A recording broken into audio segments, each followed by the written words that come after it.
Wow. I just noticed it been since, April 5th since the last time I've been on. I'm sorry to leave y'all like that.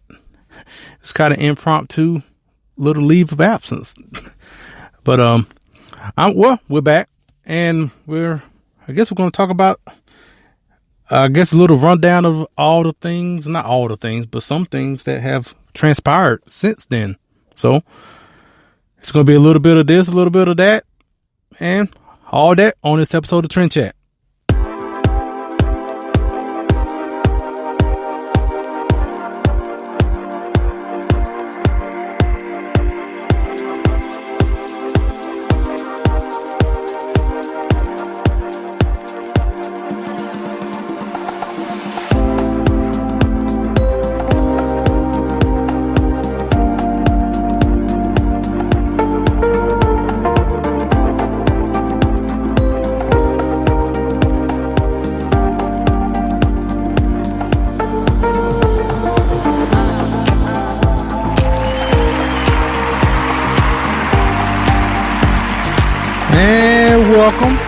Welcome to episode 90 of Trend Chat. I'm your host, Brian Bledsoe. And if you want to connect with us, whether on Facebook, Instagram, or Twitter, it's all the same name, Trend Chat 24/7. And I write for Politichicks.com. If you want to read some of my articles, just go to Politichicks.com/author/Brian Bledsoe. And you know what? Wait a minute. Hold up. Stop. Hold up. Bring down the music. Not bring it down. Bring it down. And hold up. What is this? Hello, this is Brian Bledsoe, host of Trend Chat. Also contributor at Politichicks.com. Here to tell you about the new book called Politichicks, a Clarion Call to Political Activism, with over 300 pages from contributors like myself, talking about topics such as education, social issues, healthcare, the Second Amendment, and of course, activism. I encourage you all to check it out at Politichicks.com, and is also available at Amazon and Barnes & Noble. Yep, that's right. I finally did the little ad for the book. So I kept saying I was going to do it, and I finally did it. It kind of goes to show I wasn't doing absolutely nothing this past couple of weeks. Actually, I kind of got a couple of things done for the podcast, actually, and some things for the upcoming 100th episode and other things like that. And one of the things I got done was that ad. Now, I'm not going to do that every time. I just did that just now because that's the first time I played it.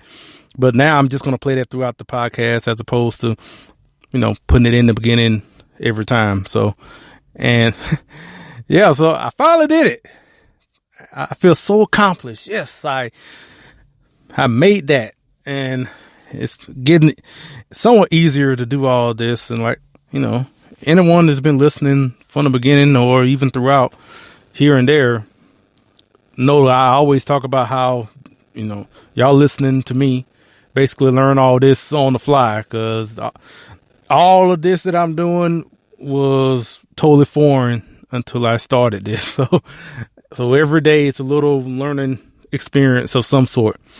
So now I kind of feel a little strange not actually talking about the book, given that I have the ad now. But like I said, in that, get 5 or 6 copies. So, yeah, so it's been a second. I actually didn't even know I was gone that long. There was actually a point where I actually, the next week came and I literally forgot that first week.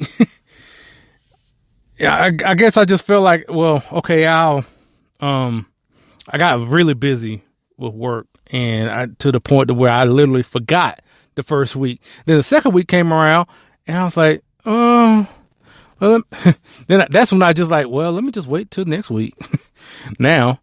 And so obviously a lot has happened. And I guess since the last time we spoke, Paul Ryan announced that he was retiring from being well, he's retiring altogether, so he will not be the Speaker of the House in 2019. And so, that's I know when this all went down, people kind of was him, kind of feeling like, well, he's leaving because of the quote unquote blue wave that's going to happen in the midterms in November and whatnot. And you know what? For me, I really don't. It's not like he was that great. I mean, I understand it's not an easy job to be speaker because, for one, even if you are conservative, it's going to be kind of difficult to try to get votes amongst a party that is not all conservative. So, and I would say the majority of them are not like really like staunch conservatives. So I guess he did what he could. I mean, looking back, even before he was speaker, even if you look at whether it's a Conservative Review and his Liberty score, as they keep, their scorecards on Conservative Review, he has an F. So you got that there. And then Heritage Action, who do their own scorecard, they had him at like a D minus. So him leaving is not, I think at first he had good intentions, just like a lot of them do. And then as time goes on, they just move further and further away from their the progressive principles that basically got them elected. So I guess all I will say is this. You weren't, and speaking about, Paul Ryan, I guess you weren't as bad as John Boehner. I guess that's worth a little bit of a clap, I guess. I mean, I'm just, that was a laugh, but I guess we'll give him a clap too, Yeah. Congratulations, Paul Ryan. You weren't as bad as John Boehner. So outside of now, after that, we had the whole situation of airstrikes in Syria, which for the couple of days there, that really got everybody wondering if we were entering World War III. And so far we're not. And I know one thing, I was seeing people, even like conservatives especially, was saying like, okay, forget what all the Democrats were saying about trying to impeach Trump for this or that. I heard some actually trying to say that this was an impeachable, offense. Like, all right, this is something to impeach President Trump over because he authorized the airstrikes. Which, okay, I don't know where you would get that from as far as impeachment. Okay, I can understand if you disagree with the airstrikes, with what he was doing. I can understand that. But then to take it so far and say to think that, okay, this is something worthy of impeachment, I thought that was very hyperbolic sort of language. And that actually kind of came and went. It's funny because I'm talking about these things now, and these kind of feel like they were where they were weeks ago, but they feel like such a distant memory now. And yeah, I mean, at this point now we're talking about North Korea again and the possibility of denuclearization, which that's if I can't imagine anyone ever thinking that was a possibility when President Trump got in office. Like that was so far gone. I ain't saying it's going to happen, but I'm just saying even the thought of it was not even a possibility. I don't, at least that I could think of.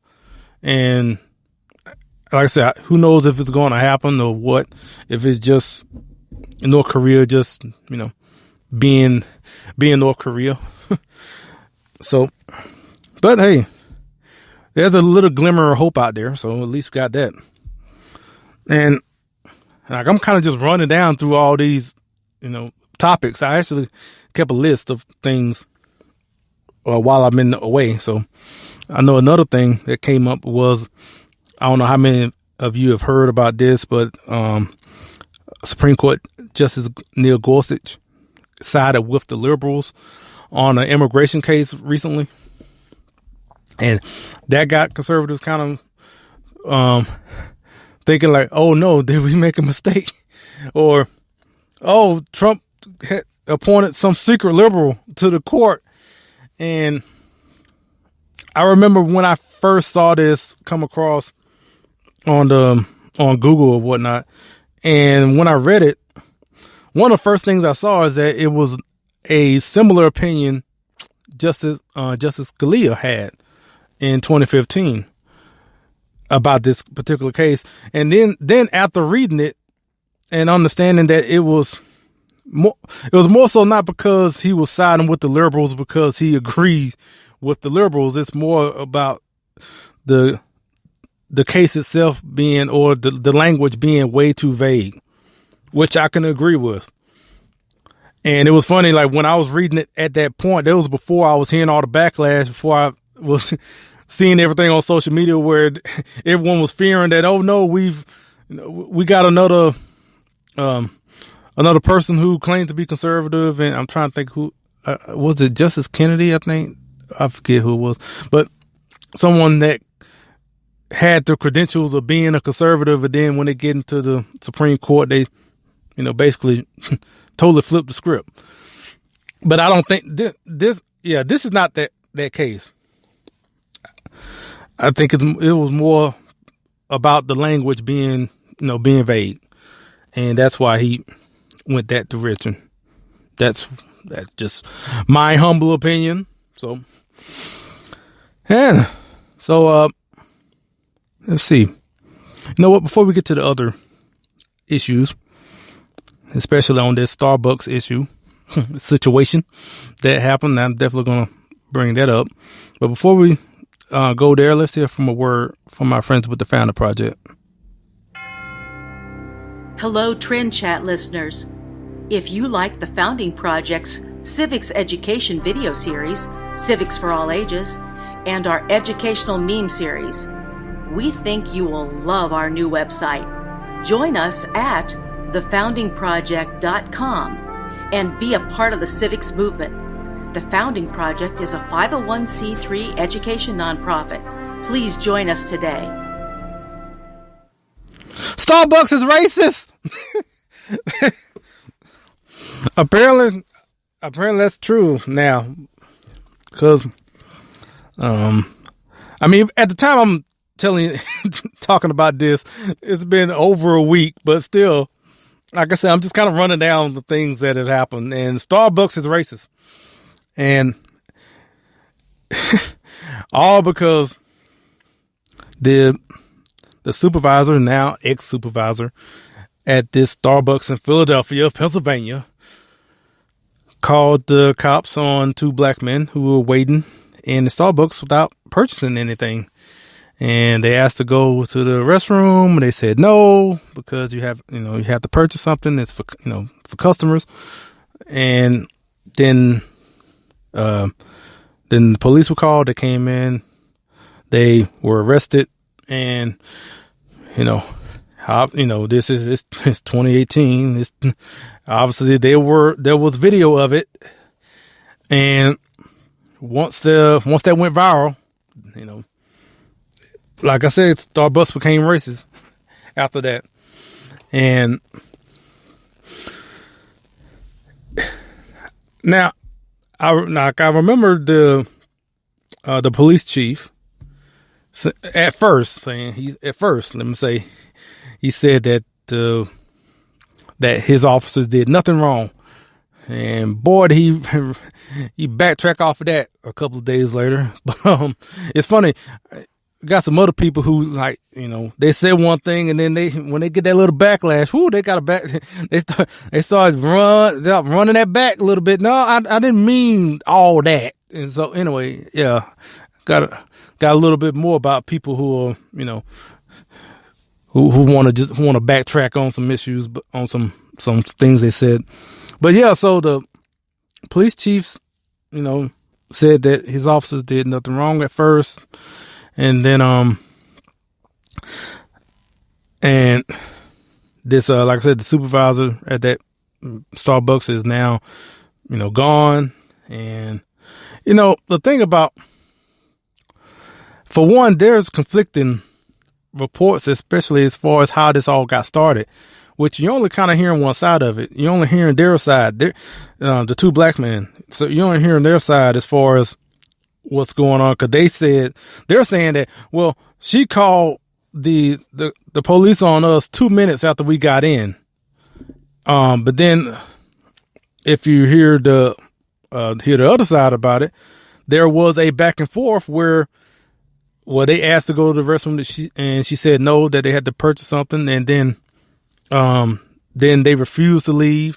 They went back and forth, and then she said that she was going to call the cops, and they said, go ahead, call the cops. We don't care. So we got that side. And then we have another side where it basically felt like they just sat down and which to me their side seems a little more far-fetched, only because it make it seem like, okay, they sat down, she saw them, hopped on the phone, called the cops without nothing, no warning or nothing.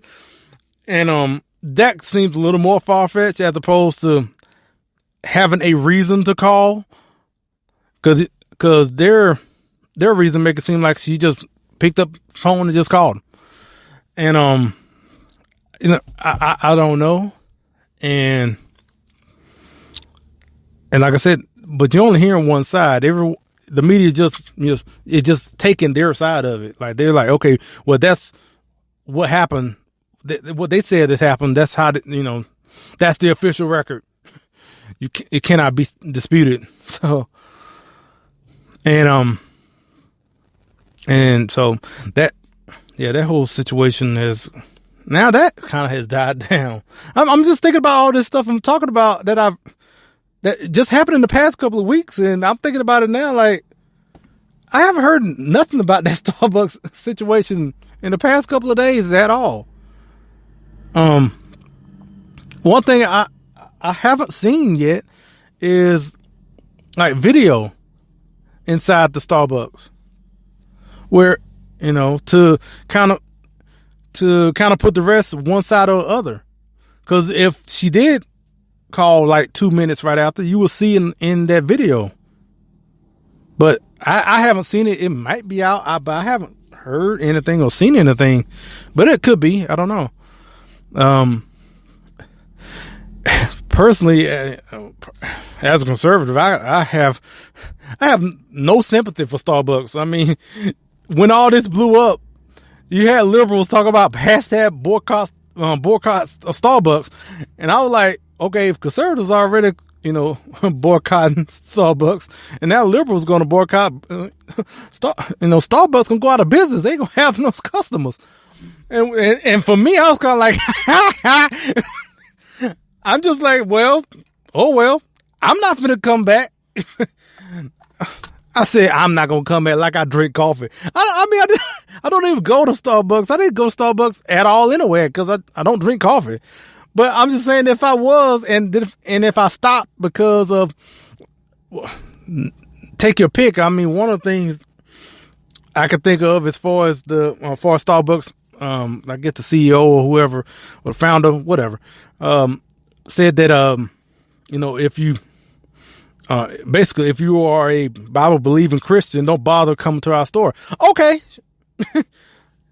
We don't want your business. Fine with me. I said, for me, because I don't drink coffee, so I wasn't going anyway. But I'm like, if I did, I'm like, you know what? Okay, sure. If that's how you feel, I don't have to drink coffee. There's plenty of places that serve coffee. So,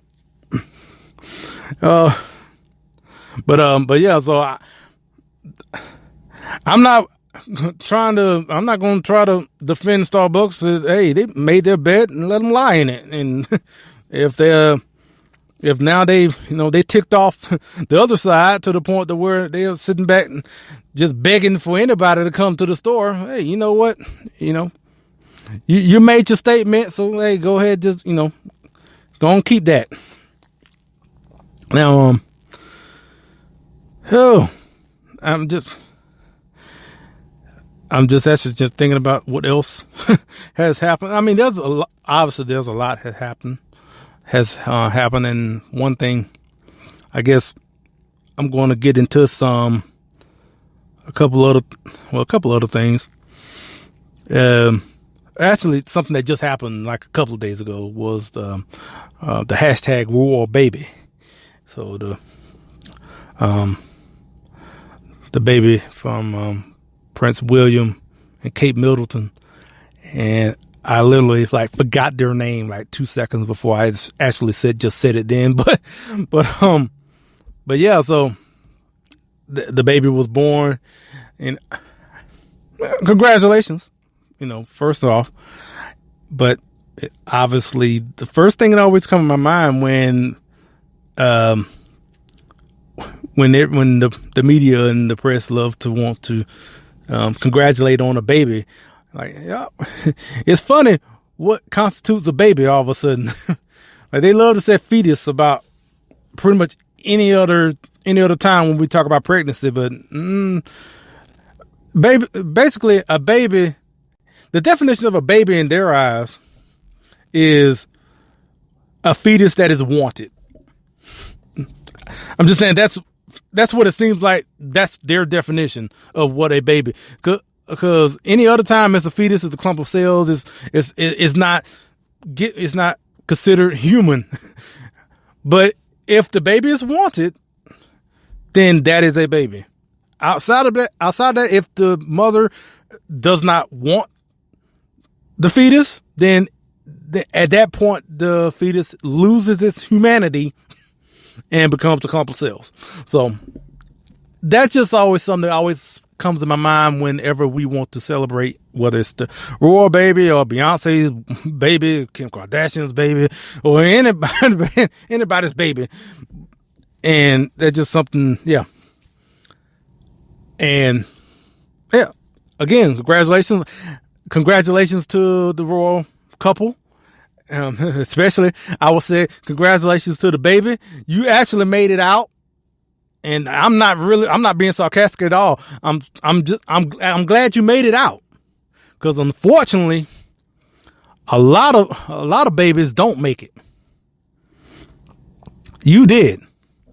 Mainly just, because you were wanted, but because all the rest of them would not, a lot of other, over 3,000, thousands of babies didn't have that luxury. So congratulations. You made it out. So before we continue, we're going to go into our entertainment block, which I just made up just now because I see the next couple of topics are entertainment based, and I can't wait to get to it. So, but before that, let's hear another word from my friends with the Founder Project. Hello, Trend Chat fans. The Founding Project invites you to experience our latest resource to take civics to citizens, TFP's new website. Visit us at www.thefoundingproject.com. Be a part of the civics movement with the Founding Project. The Founding Project is a 501c3 education nonprofit. Join us today. Whew. Wow. I miss doing this. I know it's only been a couple of weeks. I'm like, man, I missed y'all. But and in my spare time, in this, I guess, impromptu leave of absence, I did what I normally do, go watch movies, but I'll do that anyway. But went to see A Quiet Place, Rampage, Well, I saw some other movies, but those two I'm going to talk about. I really did like A Quiet Place. I don't know how many of you even know about it or seen it, but I really did like that. That was a really good. I mean, it was good, I guess considered a horror movie. I didn't really see it as that much of a horror movie. It wasn't like a lot of the, I guess like jump scare in your face type of stuff. At least I didn't. I mean, there's some of that in there. Don't get me wrong, but it wasn't like it was just every second something jumping at you. Just like the title says, it is quiet. It is, it's very quiet.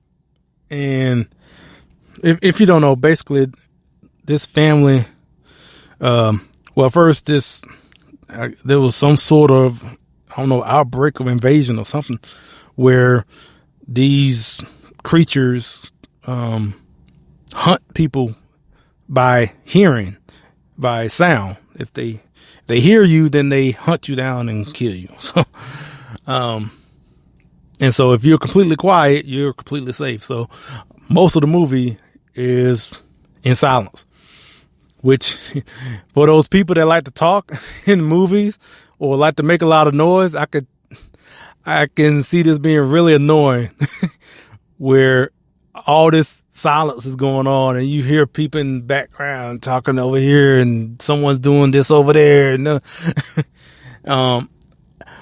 I've been in movies so long, I've become numb to it. Not saying that that I like it, but I've been in some rowdy theaters. I've been in some more respectable theaters, but I've just kind of gotten really used to it. And I know there's theaters out there, especially the ones near LA or even New York, that has this like strict policy where people are supposed to be quiet and, basically it's supposed to be like it's supposed to be in a movie theater, but most of these theaters around the country don't really enforce that. And, I understand the reasons because I could see how that can go if you like really enforce these rules of being quiet in the theater, how that can go, especially in some parts of the country. And like, well, how dare you tell me to be quiet? I paid my ticket. I could just see those situations in a way. But actually, I haven't been to a theater that has that real strict policy where, you have ushers looking, making sure, hey, you up there in row B, you keep quiet or whatever like that, or we have to escort you out. I haven't been in one of those. I actually wanted to go to one in LA when I was there a couple of months ago, but I didn't. Foolishly just didn't go. I don't know why I didn't. I don't know.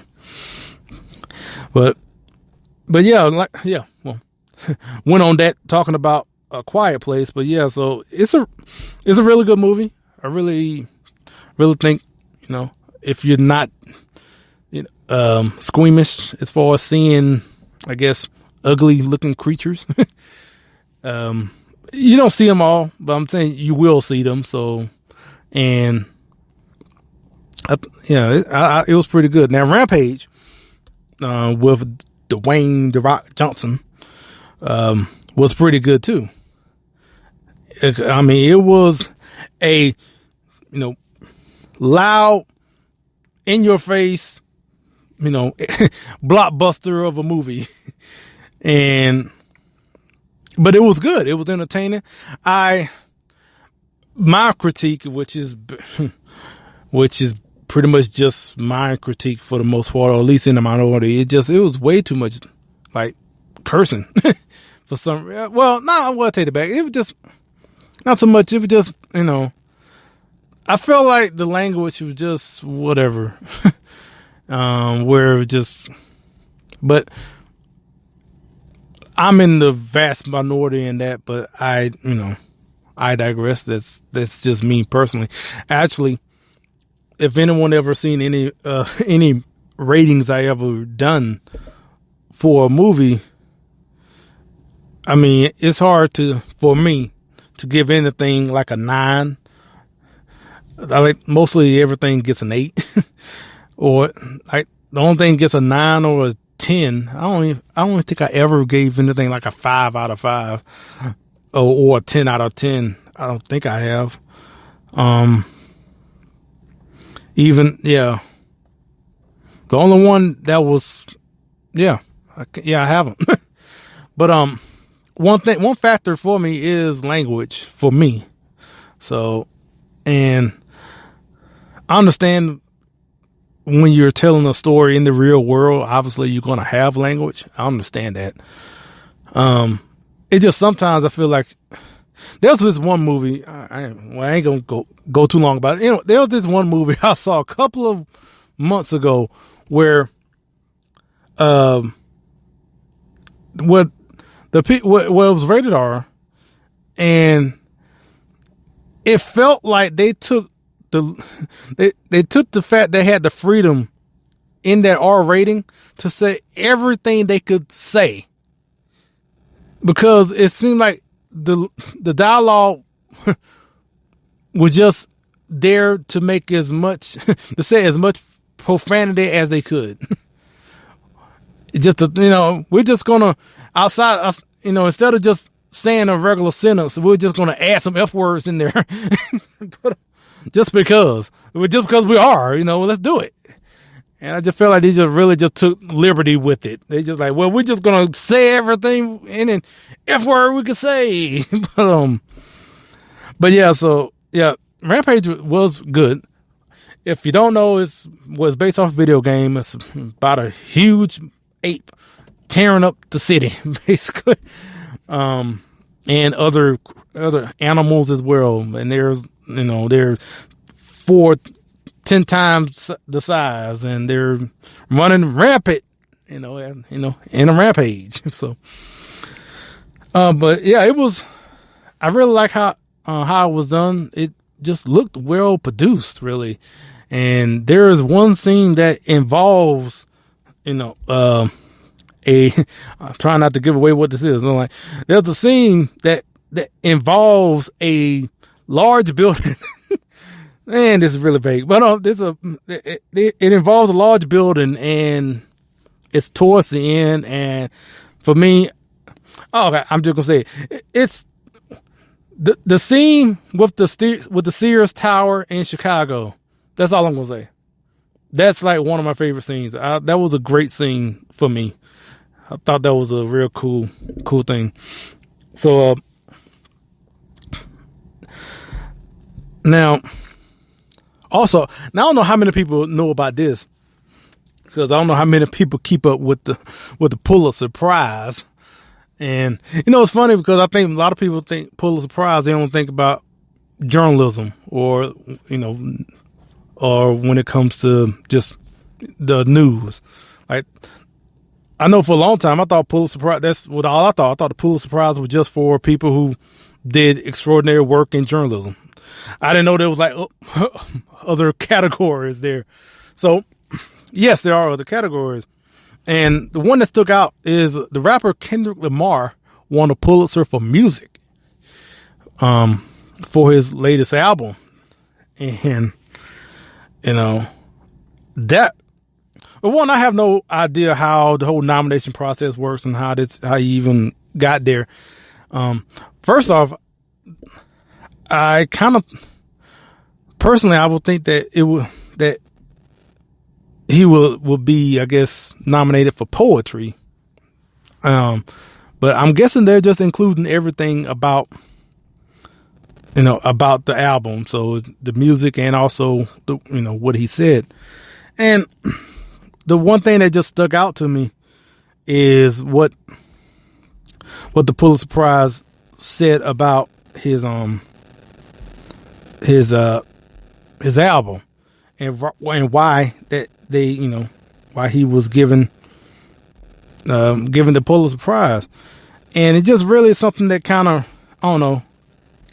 irked me in a way, because their quote for it, as I basically sound like I'm stalling because I'm looking for it, which if I was professional, I would have already had this on hand, but I didn't. And I'm still looking for it. And but basically, the Pulitzer Prize said about Kendrick Lamar's album is that it was just a reflection of African American life. That's kind of a paraphrase of it as I finally get to it now. And there we go. A virtuistic song collection unified by its vernacular authenticity and rhythmic dynamicism that offers effective vignettes capturing the complexity of modern African American life. So yeah, I remember that now. I couldn't remember that off the top of my head, but yeah. So, and the thing that I remember telling someone is that, maybe that is the complexity of one's African American life, being Kendrick Lamar's. But I was saying, like, what Kendrick Lamar was saying in his album, and not just this album, just his other albums and all the other albums, have no connection with my African American life and has no nothing to say about how I view my life, and so that's just something that kind of, when I read that, like, it seemed like the Pulitzer Prize would kind of make it seem like, okay, this is how African American life is through Kendrick Lamar's album. Just kind of a general statement that they were making, and I can't disagree with that more. Have nothing to do with Kendrick Lamar as far as how he was portraying his life. And if that's how his life was, that's his perspective. But it's nothing like mine. So, but I'm pretty sure the Pulitzer Prize worded it the way they wanted to, because that's how they would want, that in their eyes, that's how they view African American life in his eyes. They see, like, yeah, what are you saying? Yeah, but that's how we agree with Kendrick Lamar's assessment of African American life. I'm pretty sure if someone like myself or any other black conservative, I'm pretty sure they'll be like, no, your perspective is not valid. So, but the beat goes on. That's no surprise. I mean, it's also the same Pulitzer Prize who, gave awards to the New York Times, the Washington Post, and all those others. So, and I mean, it's traditionally pretty liberal anyway. So, and I guess we're going to end off on one last thing, but before we do that, let's hear one last word from our friends with the Founder Project. Hello to fans of Trend Chat and Brian Bledsoe. The Founding Project, an education nonprofit dedicated to civics, invites you to visit our brand new website.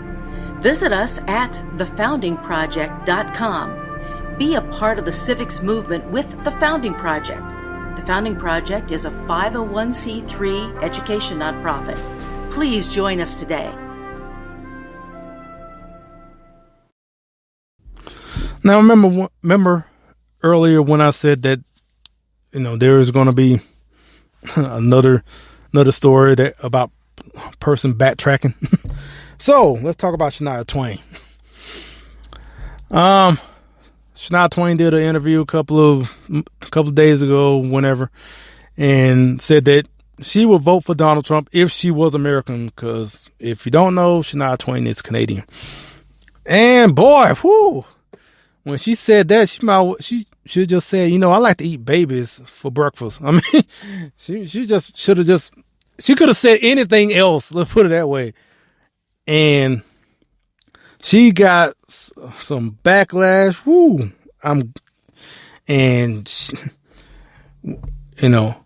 It didn't take long before she was popping up another tweet saying like, look, I didn't mean what I said.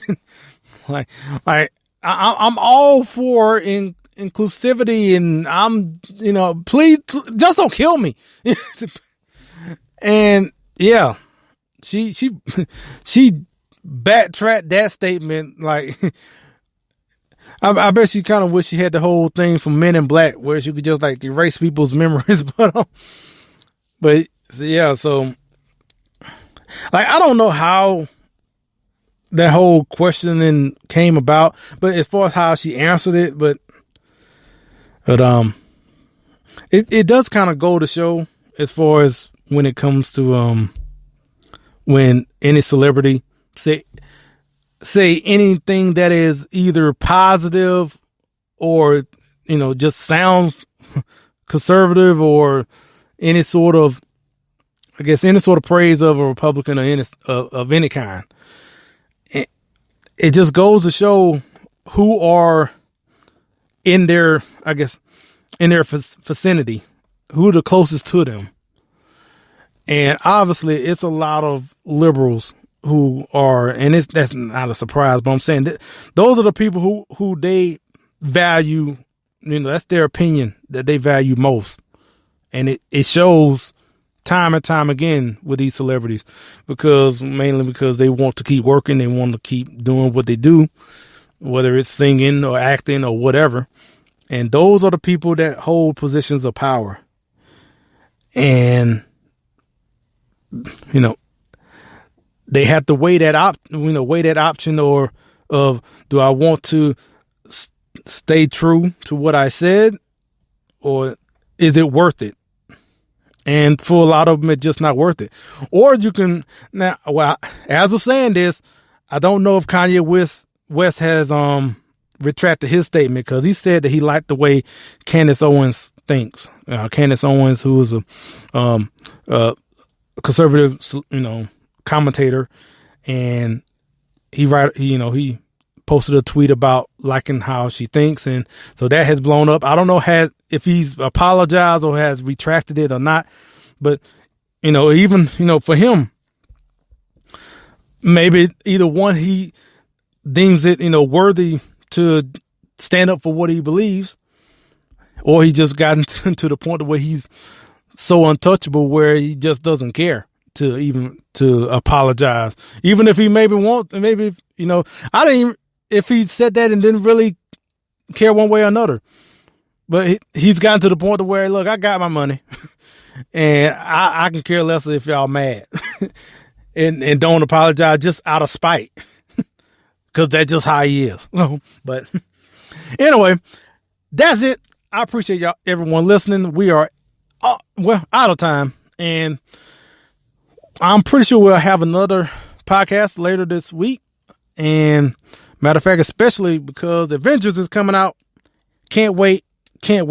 And we will definitely probably be talking about that on Thursday. So again, Trend Chat 24/7, Facebook, Instagram, Twitter, iTunes, Google Play, like, share, subscribe, all that.